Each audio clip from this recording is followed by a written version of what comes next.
ভগ্নাংশে প্রকাশ। এখানে এটাকে আমরা সাধারণ ভগ্নাংশে প্রকাশ করি। প্রথমে একটা বাকচিহ্ন ব্যবহার করলাম। তাইলে এখন দেখা যাচ্ছে যে এখানে দশমিকের পরে গড় একটা, তাইলে এখন আমরা এখানে 9 একটা লিখবো। এই পৌনঃপুনিকের পরিবর্তে আমরা 9 লিখলাম। যেহেতু দশমিকের পরে গড় একটা, আর কিছু আমাদের লিখতে হবে না।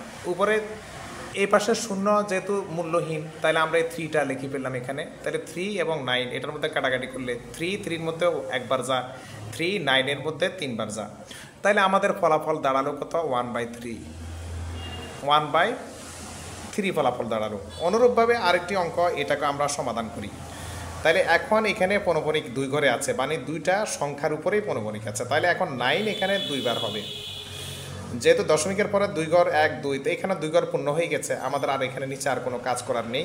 তাহলে এখানে দশমিক এবং পৌনঃপুনিক ছাড়া যে পুরো সংখ্যাটা, সেটাকে আমরা লিখে ফেললাম। মাইনাস চিহ্ন ব্যবহার করলাম। এখন আমাদের পৌনঃপুনিক নাই 1-এর উপর, তাহলে এখানে 1 লিখলাম। তাহলে ইকুয়ালস টু এই 121 থেকে আমরা যদি 1কে যদি মাইনাস করি, তাহলে 120 হবে, নিচে হবে 99। তাহলে এখন এটাকে আমরা কাটাকাটি দিই। তাহলে এখন 3 দিয়ে 120-এর মধ্যে 40 বার যাবে। আবার 3 দ্বারা যদি 99কে ভাগ করি আমরা, 3 33-এ 99। তাহলে ইকুয়ালস টু ফলাফল আসতেছে এখানে হবে 40, আর নিচে হবে কত? 33 হয়ে যাবে। 33 হয়ে যাবে। এবার অনুরূপভাবে আমরা আরও 2টি অঙ্ক সমাধান করি। এখানে একটা, এই অঙ্কটা আমরা সমাধান করতে গেলে বাকচিহ্ন আমরা ব্যবহার করলাম। এখানে দশমিকের পর গড় কিন্তু 2টি, তবে পৌনঃপুনিক 1 ঘরের উপরে। তাইলে পৌনঃপুনিকের পরিবর্তে প্রথমে আমরা 9 লিখে নিলাম। দশমিকের পরে যেহেতু 2 ঘর, তাহলে এখন এখানে বাড়তি একটা শূন্য দিয়ে আমরা 2 ঘর পূর্ণ করে নিলাম।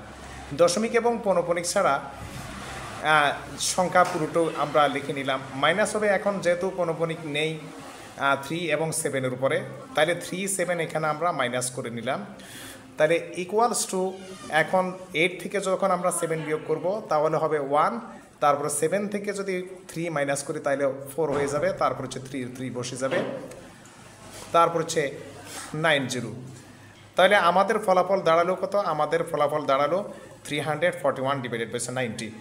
অনুরূপভাবে আমরা আরেকটি অঙ্ক সমাধান করি।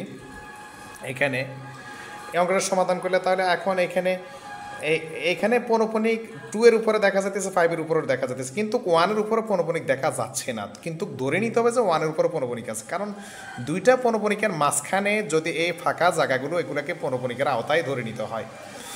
তাইলে এখন আমরা এই পৌনঃপুনিকের পরিবর্তে এখানে 9 লিখলাম। 1-এর উপরেও পৌনঃপুনিক হিসেবে ধরে নিতে হবে, পৌনঃপুনিক আছে বলে ধরে নিতে হবে। তাহলে 1-এর পরে এখানে আমরা 9 লিখলাম। তারপর আবার এই পৌনঃপুনিকের পরিবর্তে আমরা এখানে 9 লিখলাম। তাহলে এখন পৌনঃপুনিক এবং দশমিক ছাড়া, তাহলে আমরা লিখতে পারি 3215 মাইনাস, এখন পৌনঃপুনিক নাই কার উপরে? শুধু 3-এর উপরে। তাহলে 3টাকে আমরা এখানে মাইনাস করে দিলাম। তাহলে ইকুয়ালস টু এখন 3টাকে মাইনাস করে দিলে, তাহলে এখন 5 থেকে 3 মাইনাস গেলে আর থাকে 2, তারপর হচ্ছে 1, তারপর হচ্ছে 2, এরপর হলো 3 ডিভাইডেড বাই 999। তাহলে আমাদের অ্যান্সার দাঁড়ালো 3212 ডিভাইডেড বাই 9।